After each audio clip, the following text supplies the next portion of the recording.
Hello, hello. Welcome to Fingerstyle Thursday number 61. If you're not familiar with my face, my name is Sammy, and every single Thursday I write and teach an original fingerstyle piece and we go through it together. This is piece number 61, so I've done a previous 60 that you can find down below, link in the comments. The link is for all 60 lessons and pieces, so if you're bored, mate, go check them out. If you'd like the tab for today's piece, it will always be available every Thursday in my stories on Instagram, so you can go and screenshot that at 4stringboy, or basically on my Patreon, £3 a month gets you the sheet every single week, and an additional theory lesson on top of that. So Patreon, or go and screenshot my Instagram on a Thursday. That's our tab. Have you got it now? Let's go talk about this piece. So for this piece, we're in the key of C, standard high G tuning, and we're really going between a C major chord and an A minor chord, but I've spruced that up a little by using an A5 chord. Now, and what the hell does an A5 mean? Okay, so usually whenever we play an A minor chord, or any minor chord actually, they consist of 3 notes in total. So an A minor chord has an A, C, E, and then it has an A again. So even though it's 4 strings, it's just 3 notes, A, C, and E. That makes that a minor chord. A major chord would still consist of 3 notes, A, C sharp, E, A. So still A, C sharp, and E. So realistically, most of our chords here, our major and minor chords, consist of 3 notes. Now an A5 doesn't consist of 5 notes, doesn't consist of 3 notes. It consists of 2 notes. Okay, so if I play my A5 chord here, which is the 2nd fret on the G string, 4th fret on the C string, and then open E and open A, and that's my index finger and my ring finger I'm using to play that chord. Now the notes in this chord, we have an A, an E, and an A. So actually we only have 2 notes in this chord, A's and E's. Now, that actually, with it missing its middle note, the C or the C sharp, that means this chord is actually not major or not minor. It's just indifferent, okay? Now, that's the great thing about this chord, because you can use it in place of an A major or an A minor chord if you like. And obviously for this piece, which is in C major, usually if we went through all of our chords in C major, D minor, E minor, F major, G major, A minor, the chord should be an A minor chord. But like I said, I'm using this A5 instead, just because it has a nice sound to it. So if you ever come across an A chord or an A minor chord, you can substitute this A5 chord instead. Now later on in the piece we actually play this A5 in another position here. So we're actually also going to play it on the 9th fret, open, open. So I'm playing the 9th fret on the G string with my middle finger. I'm playing the 9th fret on the C string with my ring finger, and then I've got open E and I've got open A. And again, this is an E, A, E, A. So it's the same notes, just in a different order. Rather than A, E, E, A, now we have E, A, E, A. But that still makes it an A5 chord. That's the great thing about chords, is that it doesn't matter what order the notes are in, it's still the same chord. So that is an A5, and then down on the 2nd and 4th fret is also an A5. A5, A5. So actually, using both of those as substitutes for an A minor work ridiculously well again. So if I had to play a piece where I use these nice classic chords of a C, a G, an A minor, and an F, I can actually start switching up that A minor with an A5. So let's try it in this position first. C, G, A5, F. Nice. C, let's try the other one. G, A5. That also sounds quite cool. I admit he's more of a jump there, but if you really want to show off, you can absolutely go between them. Or go between the 2 chords. So on the right hand, I'm primarily using strings 4, 3, 2, 1, 4. Now, for those who are familiar with my style of playing, I play with 3 fingers, so I'm playing always thumb, index, and middle. But if you use the PIMA, so thumb, index, middle, ring, that is absolutely fine. It's just not my cup of tea. But you can apply this and use this however you like. Okay, so our pattern is going 4, 3, 2, 1, 4. That is what we have to get used to. 4, 3, 2, 1, 4.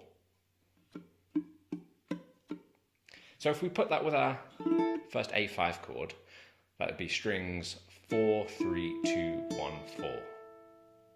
4, 3, 2, 1, 4. Just have a go at that. 4, 3, 2, 1, 4. So now the fun thing is how we count this and how we can fit this into our bar. Now I'm using 16th notes, and if you're familiar with 16th notes, we count those as 1 E and a, 2 E and a, 3 E and a, 4 E and a. And they're called 16th notes because we can fit 16 of them in a typical 4/4 bar, which is pretty much most of the music we play. So if I was playing that, I'd be counting it 1 E and 2, like that. 1 E and 2 E and. So I could fit actually 2 of them in the bar that'd be nice and comfortable. 1 E and 2 E and 3 E and 4 E and. And that would make, you know, a nice little piece. 1 E and 2 and 3 E and 4 and 1. So where we're used to playing on the beat of 1 and then on the beat of 3, it sort of makes both of them nice and even. But if we want to make this more exciting, then we don't wait for that. We come in a little bit earlier. So actually, we're going 1 E and 2 E, and then we start our next pattern, same pattern, on the beat of and. 1 E and 2 E and 3 E and. 1 E and 2 and 3 E and. Which then leaves us with 4 E and remaining in the bar. 1 E and 2 E and 3 E and 4 E and. Oh, that's a lot of counting. Okay, now for the remaining 4 E and, I'm filling that up with 16th notes, and what's easier than going 4, 3, 2, 1. So all together, string-wise, I'm going 4, 3, 2, 1, 4, 4, 3, 2, 1, 4, 4, 3, 2, 1. And if I count that, that is 1 E and 2 E and 3 E and 4 E and So it goes 16th, 8, 16th, 8, 16ths. It's a fancy way basically of not just playing 16th notes constantly, 1 E and 2 E and 3 E and 4 E and, but giving it some more complex and cool rhythm. 1 E and 2 and 3 E and 4 E and. Now pretty much that is going to be the whole finger picking pattern. The thing with Fingerstyle Thursdays is I always try and keep it as a repetitive nice pattern on your right hand. Just something, a rhythm that maybe you're not used to or a pattern that you're not used to, but we're going to keep it the same pretty much throughout all the chords. So our first bar does start off with that A5.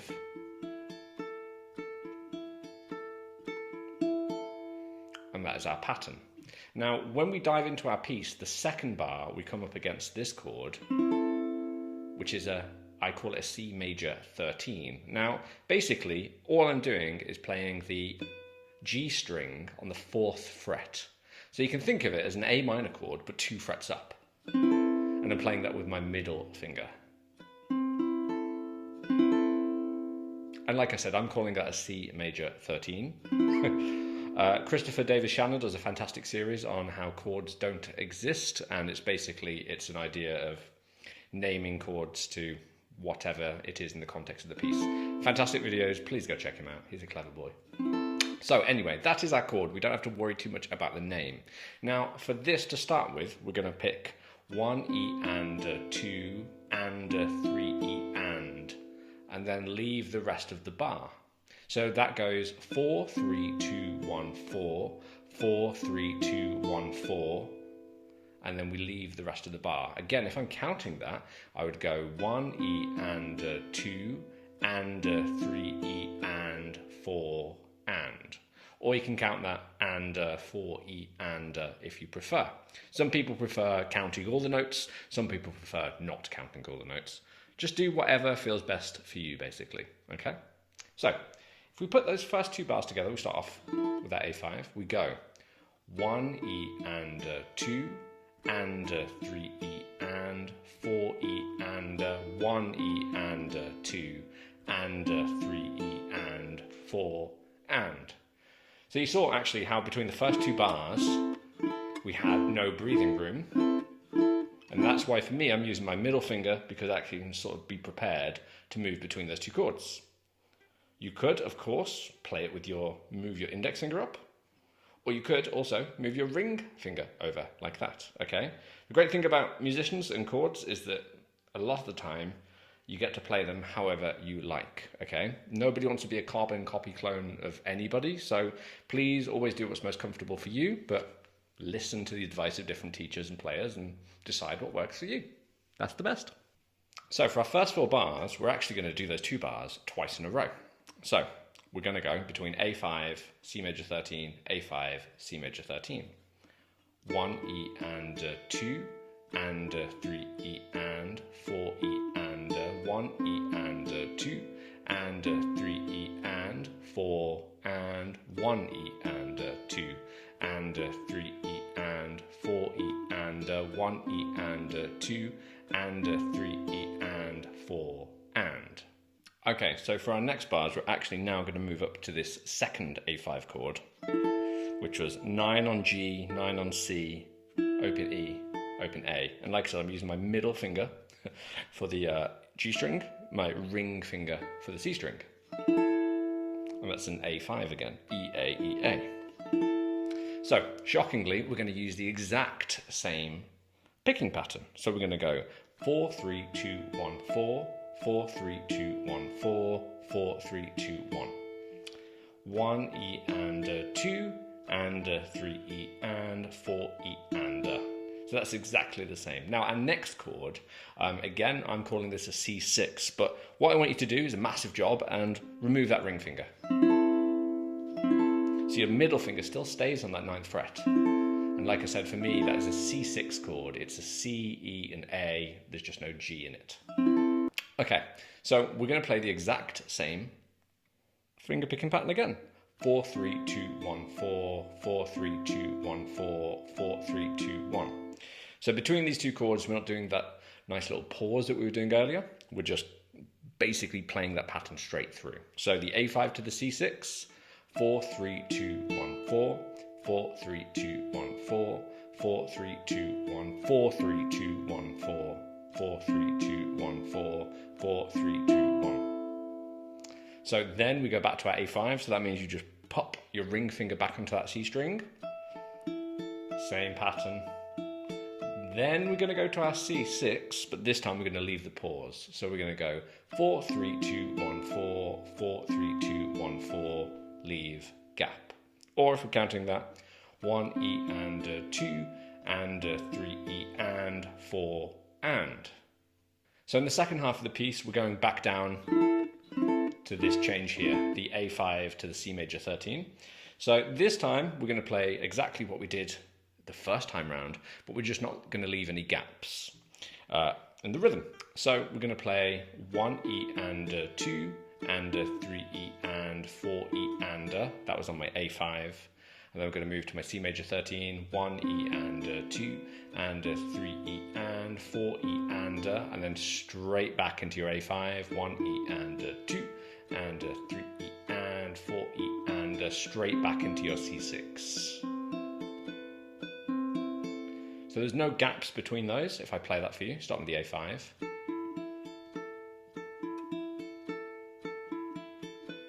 So that C6 starts straight away, as does that A5.